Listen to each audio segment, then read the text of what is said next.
You're listening to Not the Sermon with Eric and Jamie.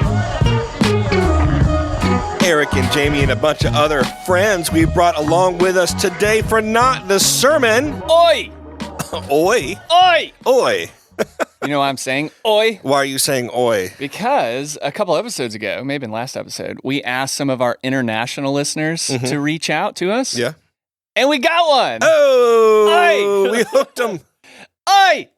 And so we have an email from a Miss Rosie. Oh, Rosie. From Ireland. Ireland. And she has challenged me to do this accent in the email, so I'm going to go for it. You going to read her email? I'm going to read her email in an Irish accent. This is not going to be good. It's not at all. Hold on. Oi, garden. All right. Hi, guys. Greetings from Belfast, Northern Ireland. I don't think I'm your most distant listener, but who knows? Just wanted to say I have been enjoying the daft banter. Daft. And the more serious stuff. Keep it coming. If you are trying to do an accent, I should tell you that I was born...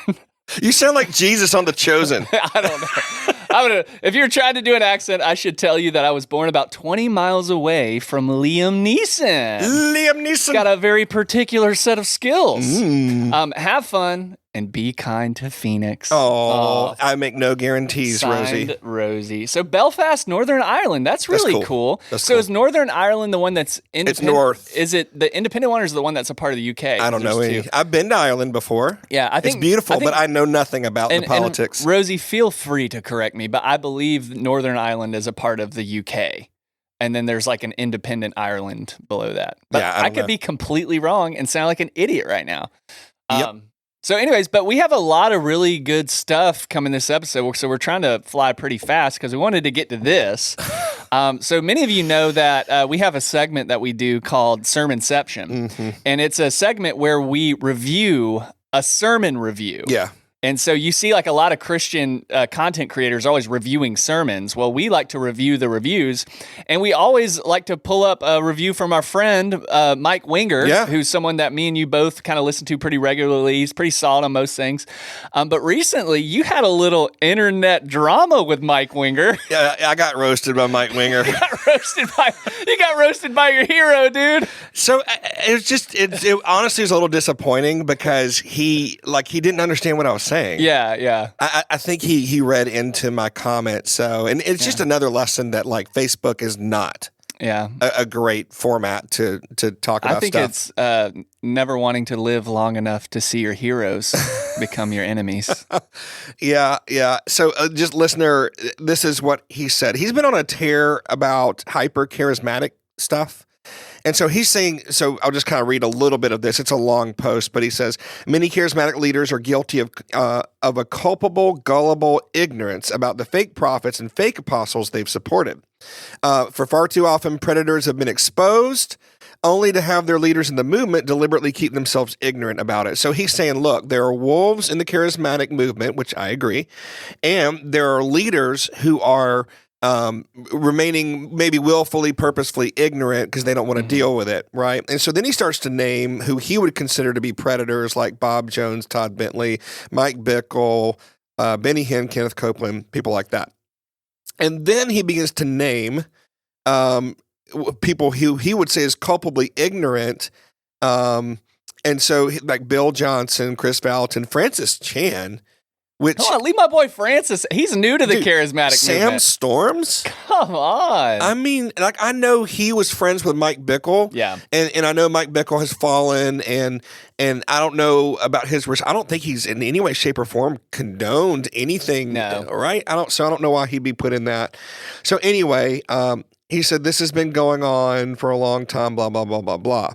So I commented, that was my first mistake. Yeah.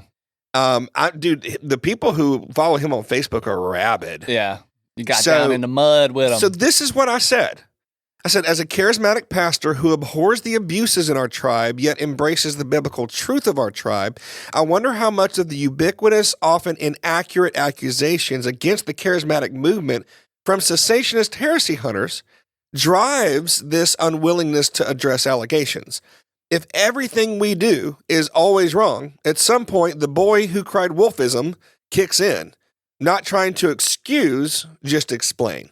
Yeah. So, I mean, I think that's pretty clear, right? I'm just saying, like, well, why are we ignoring it? Well, maybe it's because anytime you go on the interwebs, there's some rando like talking about how awful the charismatic movement is and how they're all wrong and heretical and stuff. The charismatic church has become the punching bag of the church. Yes. And it's unfair. Yes. Well, not the church in general, because actually the majority of the church is charismatic. Right, right. It's the American intellectuals with the, quote, discernment ministry, which there's no such thing. Yeah. And so I'm like, look, if everything we do is wrong, why would we listen to you? So Mike retorts back, let's not blame the only people who are rightly exposing these predators while the shepherds of their victims remain silent or worse. Mm-hmm. That's not what I was doing at all. Yeah. I mean, I'm not trying to blame anyone. I don't think you place blame on anyone in that post. Yeah. So, and then I replied to that. I was like, that's not at all what I was doing. Like, Yeah. I think he was expecting some charismatics to like, yeah, but blah, blah, blah. And so he just responded to what he thought I was trying to say. And then that launched this whole, a bunch of people were like, everybody was trying to like take their turn punching you in the stomach. Yeah, because good old Mikey boy led the way. So, well, Mike didn't like this guy. Let's go get him. Yeah. And one guy was like, yeah, ad hominem. I'm like, I didn't name anyone. What are you talking about? And then he came back the and only he said, like debate term he knows. He said cessationist heresy hunters is ad hominem. I was like, I don't know what else to call Todd Friel. Like, I don't know. Like, that was not ad hominem. I didn't attack the person instead of the argument. Yeah. Thankfully, a few people came along and they were like, I don't know why everyone's ganging up on you. Like, you made a great point. Like, they don't understand. Yeah, so that's tough, man. And I want to give Mike the benefit of the doubt here. Sure. He was, because like I said, he's, we both listen to him. He's a great guy. I love his ministry, but at the same time, his post was an overgeneralization of the charismatic movement. And here's the thing: I don't know what church he's a part of, but I've been a part of Pentecostal charismatic churches for the better part of 14 years now, and you even longer. Yeah. And the people that I deal with, the people that are shepherd, aren't going around quoting Sean Bowles and Mike Bickle and all these people. They don't even know who they are. Right. And that's what I said to one reply to my stuff. I was like, look, dude, you are painting with a broad brush every charismatic church. Yeah. And you're taking hyper charismatic stuff you've heard about, and you're saying that everyone who believes in the continuation of the spiritual gifts, everyone is like crazy, like walking around doing fire tunnels during their lunch break and stuff. Yeah. And that's just not true. I mean, you're believing a lie and you're applying that lie to everyone under a pretty big group of, I think it's like 25 to 33% of all Christians are charismatic Pentecostal. Well, that would be like me saying all Reformed complementarian Calvinists are jerks to their wives. Right. That's not true. No, not at all. And I would never say that. And so for him to, like you said, paint with a broad stroke here and overgeneralize the charismatic population as being mindless, abuse excusing people, it was too far. It's too far. It's too far. Most charismatic churches, like you said, don't listen to these guys he called out. Yeah. They're just trying to figure out how to disciple people and use spiritual gifts. And I'll be honest, the people that I do know that are like obsessed with like Benny Hinn and all the people that he named, like they're not even really plugged into a church body. They're like TV Christians. They're like disciples of those people. Yeah, all they do is follow them around to conferences and watch them on TV. They're not plugged into the local body. Well, anyway, guys, we're so sorry to report that Phoenix is not here today. We were going to grab our youth pastor, Brandino, the brand man. Yeah. To sit in, and he said, yeah, sure. And I'll be there. I'd love to. Where is he, Eric? I don't know. I think he pulled a total youth pastor move and didn't show up when he was supposed to. It's the most youth pastor thing ever. Maybe he'll show up towards the end, but we don't know. He's touching up his tattoos. Yeah.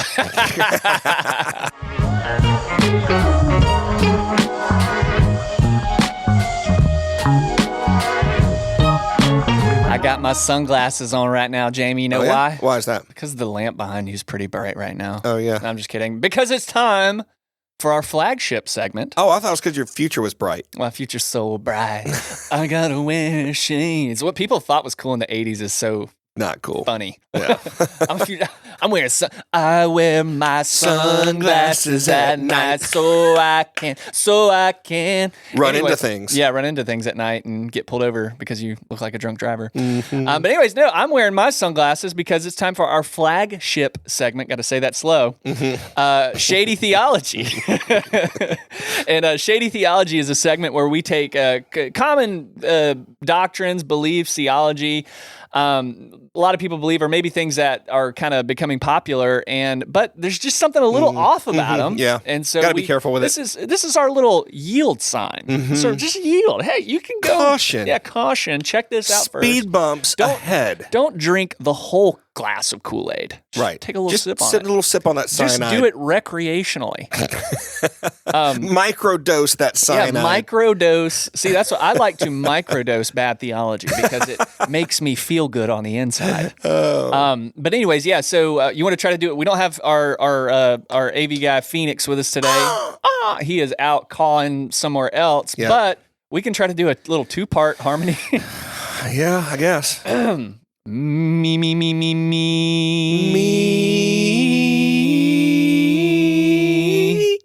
Shady theology. I can't do it when you're laughing. All right. Shady theology. I went high, you went low. I like that. All right, Jamie, what's on the docket? So this is out from left field, but have you ever heard, Eric, the idea that when Jesus was crucified before he was resurrected, that he went to hell? I have heard that a lot. Yeah. So this is one of those things that for centuries Christians have been wrestling with. It's actually in the Apostles' Creed. Yes. That it says Jesus died, suffered, died, went to hell, and then was resurrected. Fought Satan with a rusty spoon. And so the question is, we're like, really? Because he did tell the thief on the cross, today you will be with me in paradise. But paradise is a different understanding. Paradise is not heaven. It could have been a pair of dice. We don't know that. I think that's called a die. Oh no, that's a singular die. Idiot. Yeah. So. But I think what's cool, what we need, the Apostles' Creed. Yeah. That's if you don't know what that is and what a creed is in general, it's a creed. It's a confessional from the apostles. Yeah, it's a creed from the apostles. Not Apollo's creed. Yeah. But it's confessional theology. So it's a reading that the early church would do together that basically says, hey, this is what we believe. Right. But here's the thing, Jamie, and I was researching this before the podcast, is that the idea or the line about Jesus descending into hell was only on a few copies that they found of the earliest Apostles' Creed, right, which would have been 300 years after the New Testament was completed. Right. So 300 years after it was completed, only a few copies contain this. Yeah. And it didn't really reappear until about 650 AD, which means that it might not been as common of a belief as we think. Yeah, yeah. Well, there's just a lot of mystery surrounding it. There's a lot of non-specific language in Scripture about it. So, like, you go to Ephesians where it talks about Christ descending to the lower parts. Mm-hmm. Well, okay, so is that literally like in the center of the earth? Yeah. Is that where hell is? Or does that mean like being buried? Or does that mean like hell, going to hell? Or is that just a way of explaining that God came to earth? Or was he just hiding in his mom's basement? We don't know. We don't know. Tune in to next time. So it's just, that's not a very specific enough term, and scholars have just kind of wrestled with the exact meaning of that in Ephesians. Now, in First Peter, and you might have some light to shed on this, Eric. It talked about Jesus preaching to the spirits in prison. Yes. Who disobeyed in Noah's time. Yes. And that's like some pretty out there stuff. Yeah. Well, so what you need to understand specifically about the Noah story is that was a pretty integral piece of theology to the Jewish people. Like the story of Noah's disobedience, the ark is a story about God's faithfulness. So it would have been at the forefront of Jewish teaching and stuff like that. But and actually, you can read this in the NIV Study Bible, which is where I got this information. I don't have any crazy insight on this, but according to the NIV Study Bible, what Peter is talking about closely resembles something found in the book of Enoch, which we as Christians have sort of rejected the book of Enoch. And for good reason. And for good reason. There's some pretty wild stuff in there. But in the first century, it was fairly widely accepted with the Jewish people. Not all, but a lot of people read from the book of Enoch. And the book of Enoch further expounds on the story of Noah. In particular, the book of Enoch attributes the wickedness to evil spirits. Yeah, the watchers. And so what that would kind of shed light on for this story is that Peter wasn't referencing like spirits as in human spirits. Right. But he was basically just validating Jesus's victory over all of evil, including this very popular story in the Old Testament. Well, and what does preach mean? Preach to the spirits. Like, was he just like giving them a hard time, nanny, nanny, boo, boo? Yeah. Or was it like, hey, pray this prayer after me? A declaration of victory. Right. So good news. So the good news, we obviously make a lot of assumptions too about like what that word good news mean. Like we think Romans road. So did Jesus go and lead these demons down the Romans road? But the good news. All right, turn to your Bibles. Yeah, exactly. The good news is the victory of Christ. Yeah. And so the gospel is a declaration of the victory of God. Right. And so for Jesus to preach to these imprisoned spirits would be for him to go and declare his victory to them. Right. And so that's just another possibility. But what we were talking about was the problem with this doctrine, I don't think is whether or not you believe that Jesus, went to hell or didn't. I think the problem is how confident people get one way or the other. That's where it gets shady for me, because there is not a clear, scholars have been wrestling with this ever since Christianity was formed. Yeah. Like, where was Jesus during the 3 days after crucifixion before resurrection? Like, where was he? Was he conscious? Was he acting up? Even some Word of Faith teachers said that Jesus was actually unsaved and was born again in hell, that's bizarre. That's There's nothing in Scripture that says that. That's Arianism. So the problem is I don't think Scripture adequately addresses this question. No. I was going to say there's not a single verse that explicitly states that Jesus spent his time in hell. And the other issue, and we were talking about this as well, is that Peter was a Jew, and so he had a very Jewish understanding of the afterlife. Right. Well, here's the thing. The Jewish people didn't really have an expounded theology of the That's afterlife. right. And so sometimes, when you die, you go to you go to Hades. Sometimes when you die, you go to Abraham's bosom. Right. Sometimes in Abraham's bosom, you can see the people who rejected God in the same place. And so, they had varying ideas of what hell was like. And so when we say Jesus went to hell, we have this picture of this medieval hell. Dante's Inferno. Like fire. Jesus, which is pretty epic, by the way. They should make a video game out of it. And Jesus is down there with like a butter knife, just like stabbing demons in the eye. Yeah, but that wouldn't have been what they saw hell like. Right, You know what I'm right. saying? So that makes a big difference. So here's the first sermon, right, in the New Testament, the New Covenant. First sermon, it's Peter on the day of Pentecost, right? This is the Holy Spirit comes. These are not drunk as you suppose.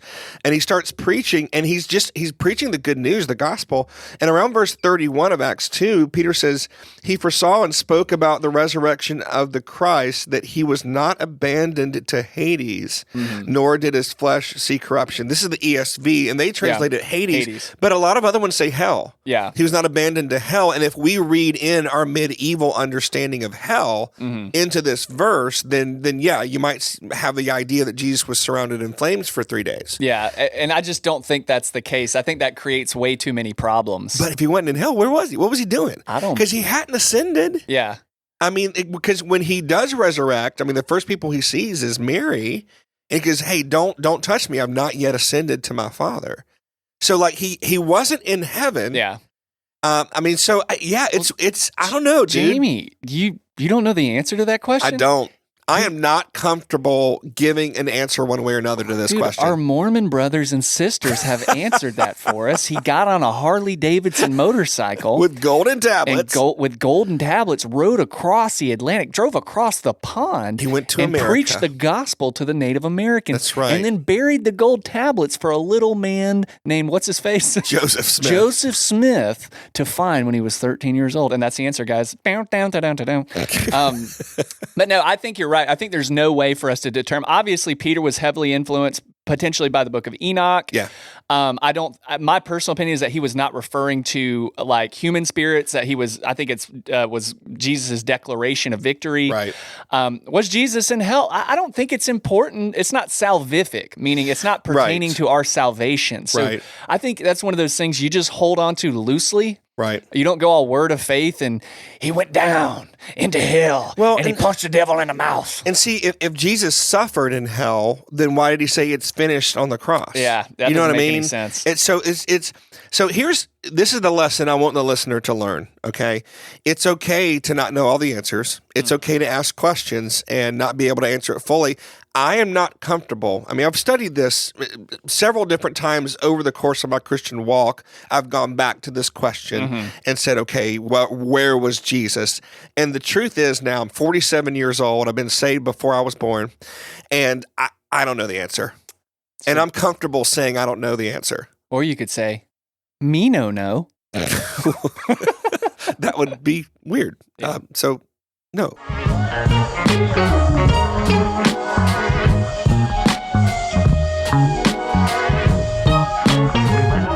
All right, guys, let's have a little fun. Are you ready for a little fun, Eric? Woo! He's Sorry, I was trying to cue up something on the board. He was going to the board. There we go. You done? Yeah. There's one guy that sounds like he's getting stabbed. Like, my leg.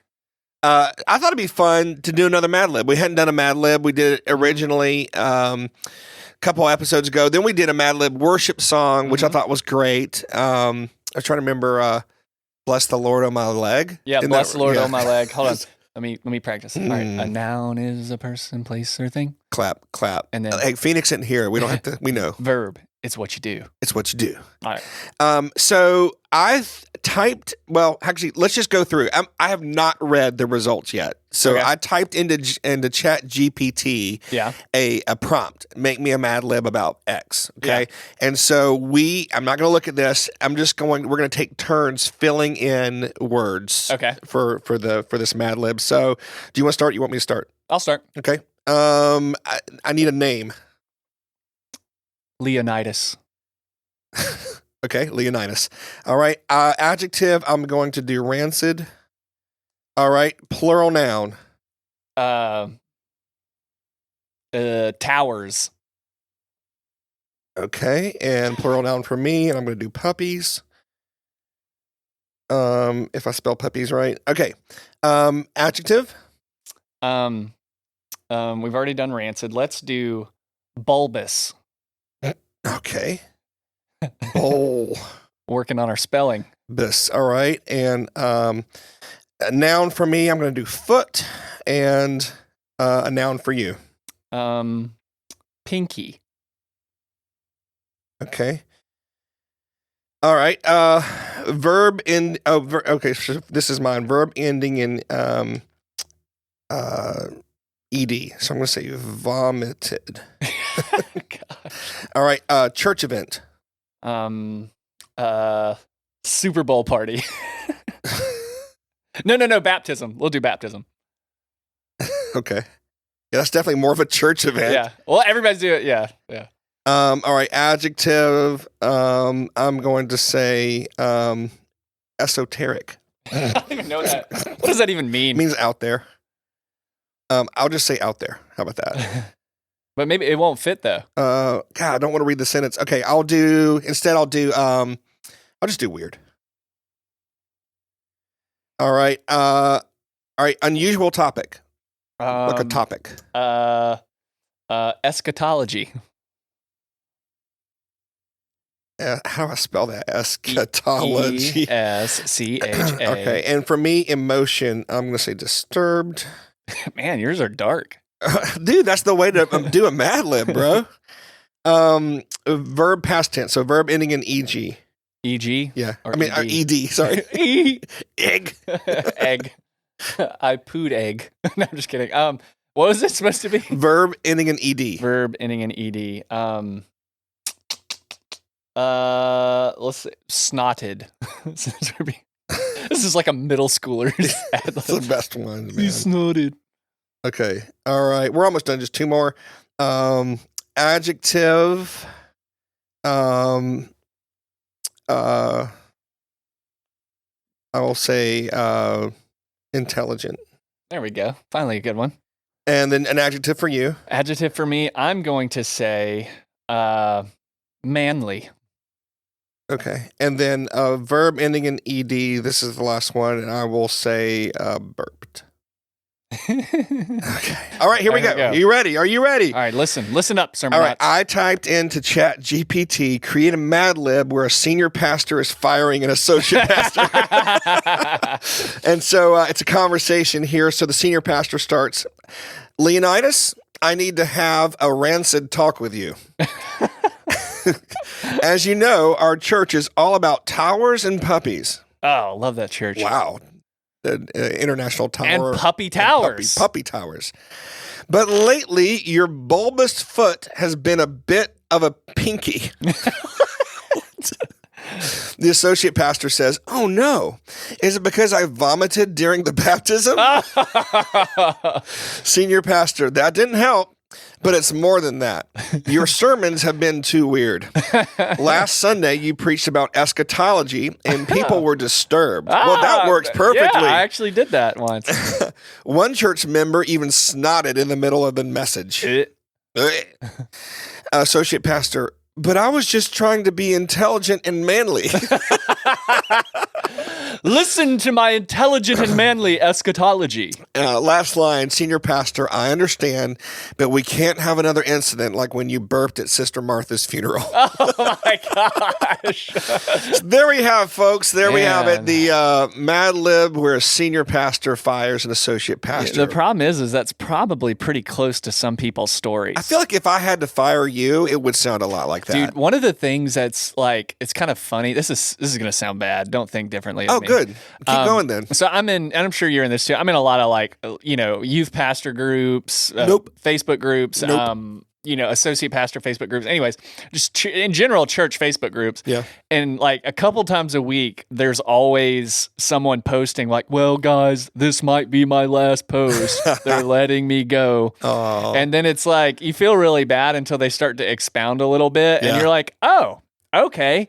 I'd have fired you too. Yeah, you should have been let go. Oh, dude, this is funny because we got a little bit more time in this segment.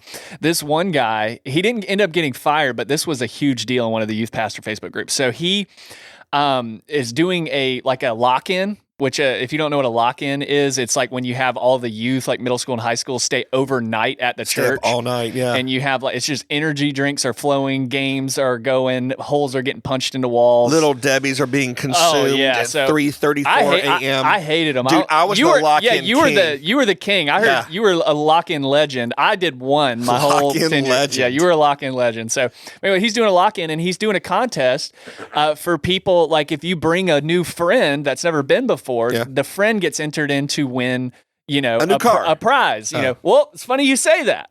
So it was one of those choose this or this things. So if you won, you got to choose box 1 or box 2. So it was like box 1 was like $250. Wow. Or box 2 was like it could be something, it could be nothing.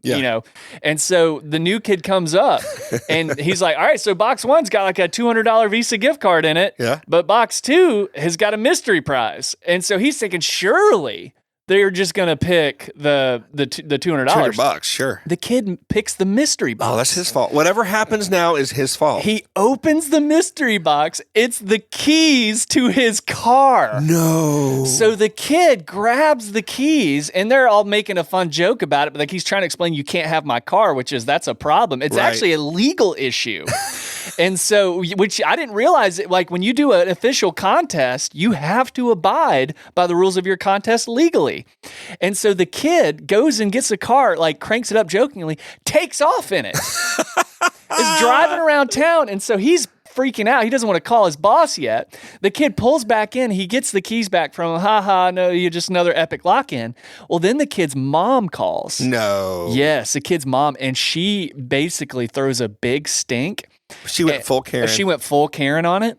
And the church ended up buying this kid like a $1,500 car. That's so unreasonable. Yeah, they did it. They did. Well, I don't know the whole thing, but it was a legal thing. See, if the mom hadn't have freaked out, there would be no reason to fire that youth pastor. Oh yeah. So and I don't think he was fired, but he was like there was disciplinary action going on at that point. But like I get it though, and I think he kind of assumed like the pastor was on his side. He was just like, you live and you learn, dude. Right. But and come on, to the mom of the kid, like you didn't have to make a big deal out of this, like, but they ended up just to keep the peace and probably just be a blessing. Just say, hey, if it means that much to you, we'll buy you a cheap car, because he's like, look, my car's not great anyway, so it's going to be car for car. But like the dude put his that's insane. The kid taking off in his car, man. That's insane. Yeah, wow. That's the wrong button. Oh my gosh. All right. We got to leave that in there. Outtake. Eric was supposed to hit the transition music button. Yeah, I did not. That scared me, dude. I might have peed a little. You jumped out of your chair. I need to go. I need to go change my pants. Hit the button, dude.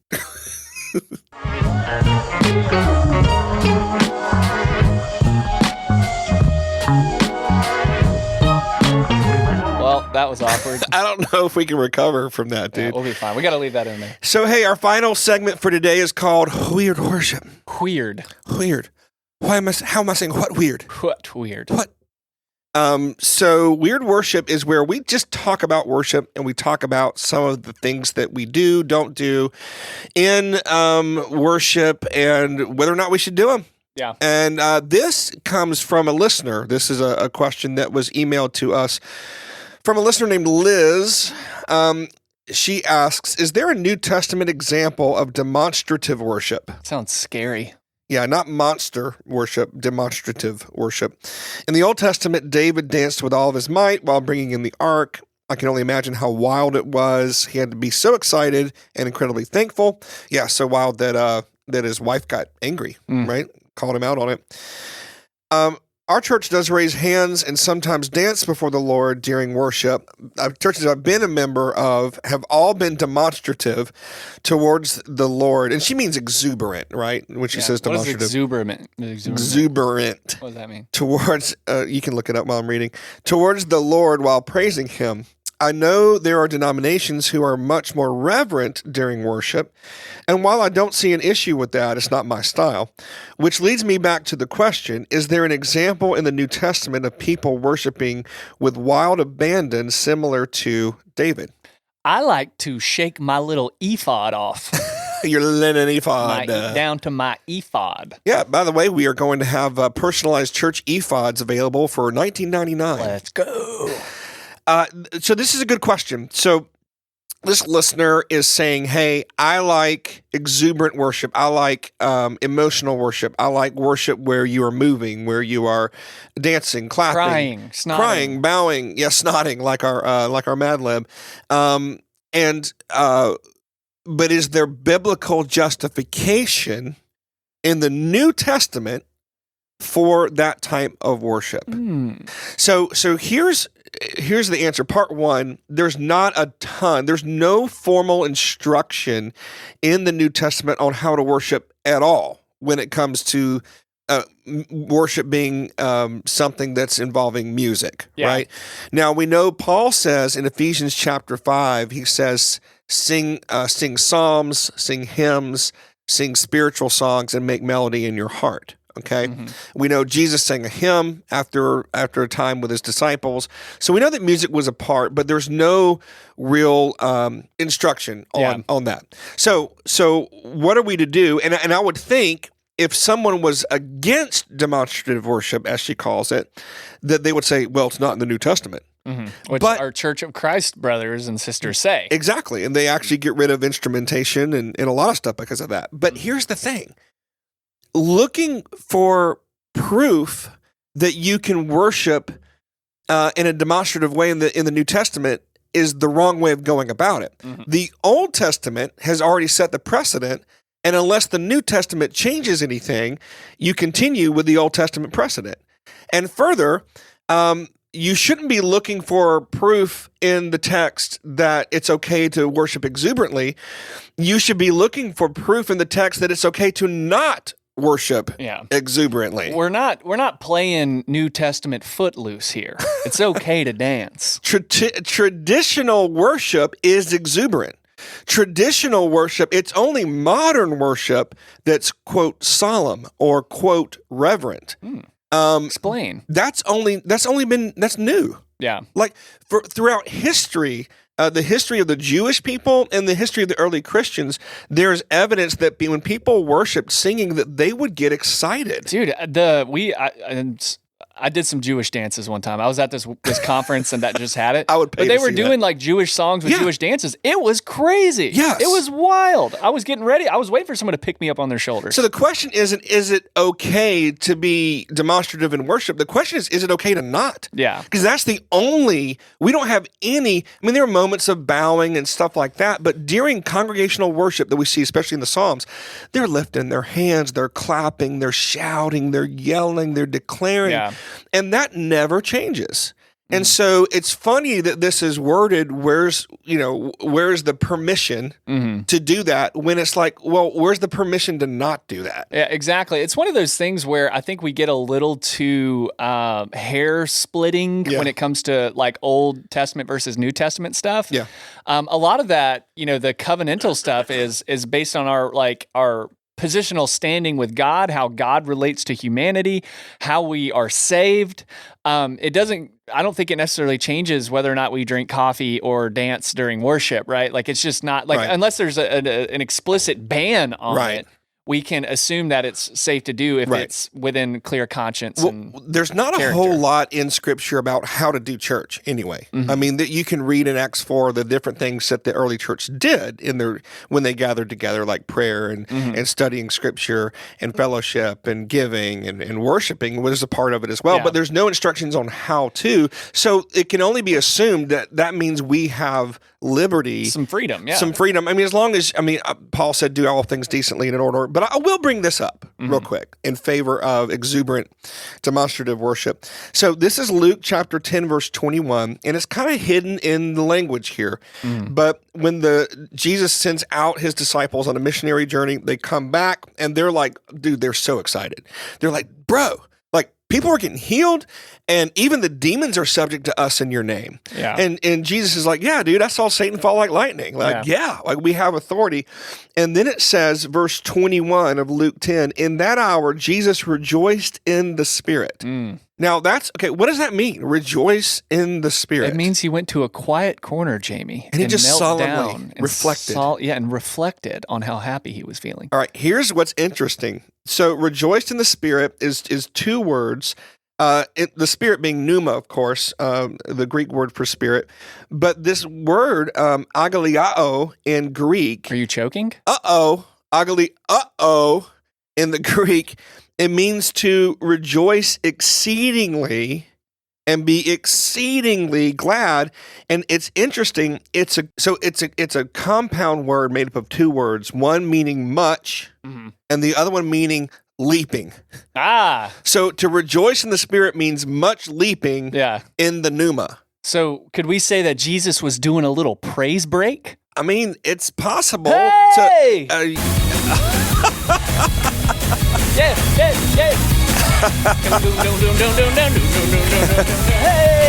Yeah! So Jesus was doing a praise break. He was...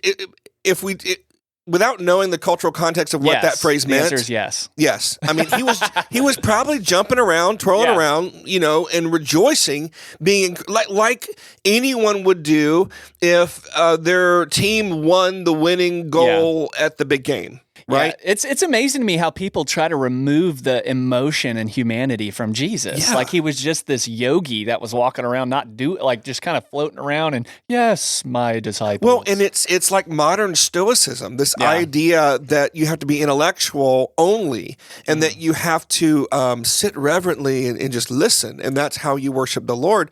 When in reality, that's not how we do anything. Yeah. And Jesus himself, quoting from the Old Testament, says, love the Lord your God with all your heart, soul, of course, mind. Yeah, we love him with our mind. But like every other word there is emotional. Mm-hmm. And I've got friends who say, there's too much emotionality in worship today. Maybe, but no emotionality is wrong as well. Yeah. Like if the sacrifice of Christ doesn't get you all jazzed up, then there's something wrong. You either A, don't understand it, or you're afraid, or you're full of pride. Because, I mean, responding to the great mercy and love of Jesus, if it doesn't get you moving, like that's weird, man. Yeah. That's really weird. And it's in the dichotomy or the dualism, like the black or white thinking. Like, so someone that would say that it is irreverent to jump or raise your hands or something, they're also going to a football game and screaming. Exactly. You know, or whatever else that they really, or they find out that their child is pregnant and they're going to be a grandparent. Whoa, and they just get all excited and they hug and they cry. But no, don't do that at church, man. Yeah, that's bad. Don't do it. So this is what we want you to do, listeners. We're going to take a few moments, and if you're driving, pull over because we're going to do a little praise break. You ready for a praise break? I want you to raise a hallelujah to the Lord. I want you to reach down to the depths of your soul. I want you to go down to your feeler. I want you to turn it on high, and let's go. Yeah. Yeah. Yeah. Yeah. Wow.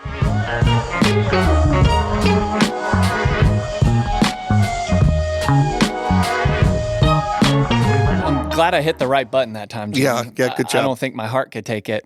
I wanted to close out the episode with a little update on a weird news article that we did a couple months ago. So it was episode 48. Okay. I introduced a breaking news story that 43 macaw monkeys escaped from a facility in South Carolina. And obviously they were having issues because monkeys do what they want to do, and you can't just ask it to come back. So for the past few months, they've been trying to capture all 43, but they still had like 4 or 5 missing. And we had the big snowstorm that came across the southeast, and so they were also worried about the monkeys too, because monkeys live in the jungle, at least that particular kind, not in the snow. And so I'm happy to say that a recent article that came out last week says that a PB&J helped lure the last 4 escaped monkeys back to the facility. Oh, they was hungry. They were hungry, so they finally got sick of life outside of the facility. But so anyways, dude, a PB&J would lure me in too. So they're like, I can just imagine they're like going through all these things, like setting traps and tranquilizers and all these things, and they still have these last, like probably the 4 or 5 smartest monkeys, and they're like, what do we do? And someone's like, get me a PB&J. That's right. Pronto. Right. And so they set out some peanut butter jellies and some traps and caught the last couple. They were in good health. They survived the snow. Honestly, they were probably living their best life out there. Yeah. Well, thanks for having some journalistic integrity there, Eric, and updating us on what happened with those monkeys. Dude, I'm going to be honest. I remember specifically, I went hiking. Tiffany and I went hiking one time. I think our kids might have been with us.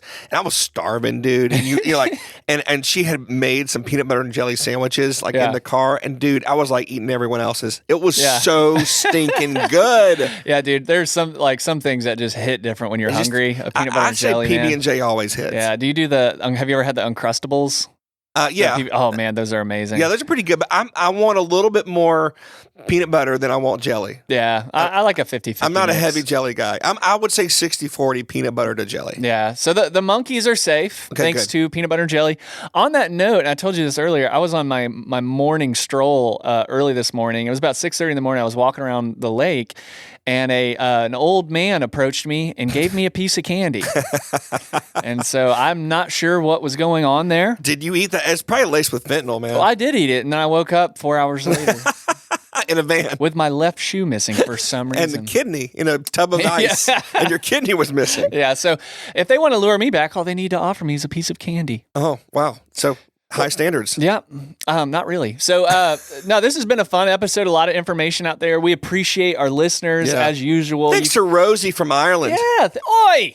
Oi! Oi! And we always, we love our domestic listeners too. So you guys can always shoot us an email if you want to shout out, want us to do something. Hey, write us a song. Yep. Hey, bring back the roast. Yeah. We want the roast poems. Yeah. And so anybody that has a roast poem, if you want to roast me and Jamie, it's got to be creative. Yeah. It's got to be in the form of a poem or song. We've had a poem. We've had a psalm from Scripture. We've had a psalm. And then, of course, we had we had a rap. Charlie did a rap live in studio. We had that awesome rock song. Yeah, someone did the metal song. That was really cool. So if you have anything for us, send it. And hey, as always, if you're international, put oi in the subject line, and we'll read your email live on the air.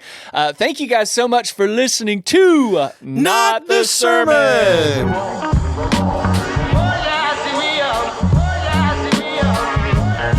Thanks for listening. This podcast is a production of Victory Fellowship Church in Thomasville, Georgia. Eric and Jamie can be reached at emailing notthesermon@gmail.com.